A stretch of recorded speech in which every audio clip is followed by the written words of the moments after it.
Assalamualaikum warahmatullahi wabarakatuh.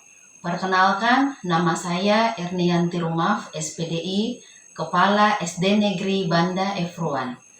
Dalam rangka mengikuti ajang apresiasi GTK Dedikatif tahun 2025 yang diselenggarakan oleh Direktorat Jenderal Guru Tenaga Kependidikan dan Pendidikan Guru Kementerian Pendidikan Dasar dan Menengah, saya akan berbagi praktik baik dengan tema GTK Hebat, Indonesia Kuat.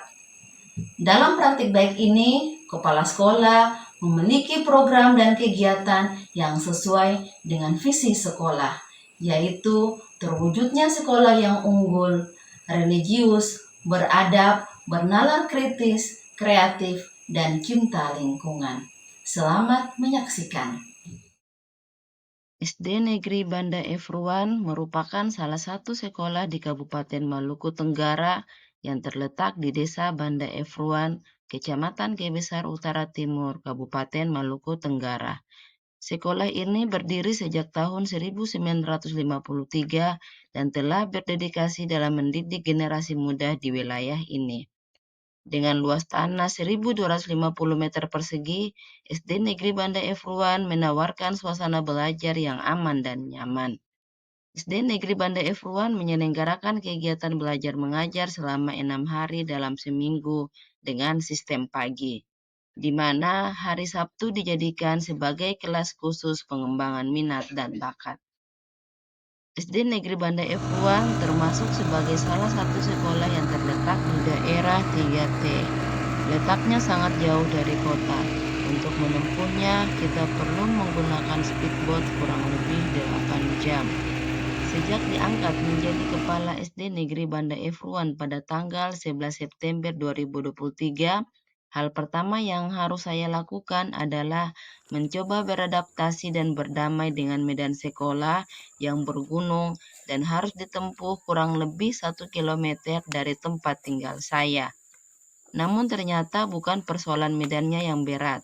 Hari pertama saya bertugas, saya dihadapkan dengan persoalan klasik di mana sebagian masyarakat yang menghibahkan tanah mereka untuk sekolah tersebut tidak bisa menerima saya menjadi kepala sekolah di desa mereka dengan alasan saya bukan putra daerah. Sasi atau pemalangan pun terjadi di sekolah yang mengakibatkan proses belajar mengajar di sekolah tidak bisa berlangsung. Saya pun langsung berinisiatif bertemu dengan kepala desa dan perangkat desa untuk mencari solusi terbaik. Saya pun melapor keadaan tersebut pada pihak Dinas Pendidikan dan akhirnya dapat diselesaikan setelah melalui proses yang panjang.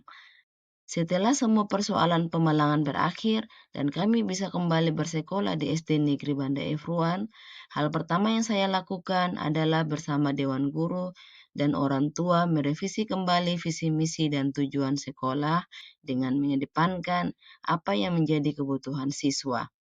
Setelah visi misi disepakati, saya pun memulai program pertama saya, yakni menanamkan kesadaran kepada guru maupun siswa tentang pentingnya menjadi manusia yang takut akan Tuhan dan membiasakan perilaku terpuji dalam bersikap seperti pembiasaan apel pagi dengan tertib, berdoa dan menyalami guru sebelum masuk di kelas, memungut sampah dan membuang ke tempat sampah, menghilangkan kebiasaan berkata-kata kasar baik guru maupun siswa, serta membiasakan mengucapkan kata maaf, tolong, dan terima kasih.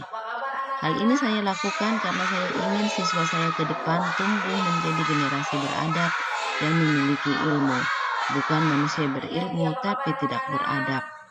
Program ini mungkin dianggap sangat biasa saja bagi sebagian orang. Namun bagi saya program ini adalah fondasi awal bagaimana kita mampu membentuk karakter siswa kita agar tumbuh menjadi generasi bangsa yang memiliki pribadi yang luhur. Adapun program berikut yang saya lakukan yaitu melakukan pelatihan dan pendampingan kepada guru-guru agar mereka tidak tertinggal dengan perubahan terbaru yang terjadi di dunia pendidikan. Selain itu, saya juga membuat program pembiasaan membaca untuk meningkatkan literasi siswa dengan meminta para guru membuat jadwal kunjungan setiap kelas ke perpustakaan dan pembiasaan membaca 5 menit di kelas sebelum proses belajar mengajar dimulai. Awalnya program ini terasa sulit karena masih ada siswa yang belum bisa membaca. Namun, dengan adanya program pembiasaan ini, siswa termotivasi untuk belajar pada temannya sebagai partner selama proses membaca berlangsung. Saya juga membuat program pendampingan terhadap guru dan siswa untuk mempelajari cara mengoperasikan komputer. Walaupun di sekolah kami hanya memiliki 2 komputer, namun hal itu tidak membuat saya putus asa dalam menjalankan program ini. Saya biasanya meminjam Chromebook sekolah lain agar bisa digunakan para siswa dan guru untuk latihan. Hal ini saya lakukan karena saat asesmen berlangsung, sekolah kami biasanya menumpang di sekolah lain. Sehingga hati kecil saya berkata, saya yakin ke depan kami bisa melakukan asesmen secara mandiri tanpa harus bergantung pada sekolah lain. Berkat kegigihan dan kemauan yang kuat, akhirnya kami dapat melaksanakan asesmen secara mandiri meskipun fasilitas Chromebook-nya masih sistem pinjam pakai. Alhamdulillah, raport sekolah kami yang awalnya memiliki nilai rendah perlahan-lahan meningkat menjadi 35% dari tahun 2023 dan akhirnya naik menjadi 85%. Saya pun tidak menyangka raport sekolah kami yang awalnya merah menjadi hijau dan kami pun mendapatkan BOS kinerja sebagai sekolah terbaik. Selain itu, saya juga membuat program Jumat Sehat yang mana selama ini tidak pernah diterapkan di sekolah ini. Setiap hari Jumat, siswa harus melaksanakan senam bersama sesudah selesai apel pagi. Hal ini saya lakukan agar para guru dan siswa tumbuh menjadi manusia yang sehat dan kuat. Dalam meningkatkan minat dan bakat siswa, saya membuat program kelas asik di setiap hari Sabtu. Pada kelas asik ini, setiap siswa bebas memilih apa yang dia sukai dari pilihan yang sekolah sediakan, seperti kelas tari, kelas olahraga, kelas masak, kelas pramuka, dan kelas menggambar. Pada masing-masing kelas, ada 2 guru yang akan mendampingi mereka dalam mengembangkan minat yang sudah mereka pilih. Keunggulan program ini adalah para siswa diberi kesempatan dalam mengembangkan minat dan bakatnya dan dapat menunjukkan kemampuan mereka melalui unjuk kebolehan baik di sekolah maupun di luar sekolah. Kelas minat dan bakat ini berhasil menghasilkan para siswa dari kelas menari yang pandai menari dan sering tampil pada saat pertemuan sekolah dan orang tua, serta pernah mengikuti lomba senam 7 kebiasaan anak Indonesia hebat yang diselenggarakan Kementerian Pendidikan, yang mana senamnya direkam dan diupload di YouTube sekolah. Tidak hanya kelas menari, kelas olahraga pun sering tampil membawa nama sekolah dalam ajang olahraga bola kaki tingkat kecamatan. Sedangkan pada kelas masak, siswa dilatih untuk mengetahui bagaimana cara mengolah makanan tradisional. Selain itu, program ini mampu mengurangi kebiasaan siswa yang malas ke sekolah di setiap hari Sabtu. Sedangkan untuk kegiatan Capsek yang pertama saya lakukan adalah melakukan pembenahan pada data-data siswa dan guru yang banyak sekali belum sesuai di sistem Dapodik. Hasilnya, dari perbaikan data yang saya lakukan, siswa akhirnya dapat menikmati bantuan PIP untuk yang pertama kalinya.